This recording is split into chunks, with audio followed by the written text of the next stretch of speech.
આમ મગને રકાબી પકડી અને છોકરી આમ કીટલીમાંથી ધાર કરી ચાની તે કાંઠા સુધી રકાબી ભરાણી એટલે મગનના ટેરવા દાઈ ગયા. બોલવાની ના પાડી હતી એટલે ગાવા માંડ્યો મગન. એ દલમલા દે મને દલમલા દે રકાબી માતા મને દલમલા દે.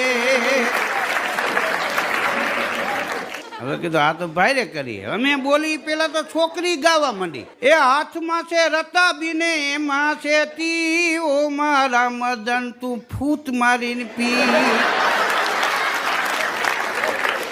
ફૂટમાર ફૂટમાર. હા ત્યાં તો છોકરીની માં નીકળી. આપણે જોતું તું એવું જલી ગયું ભાઈ. ત્યાં તો મગનાનો બાપ ઉપર થઈ ગયો. ફટાટલા ફોલો ફટાટલા ફોલો.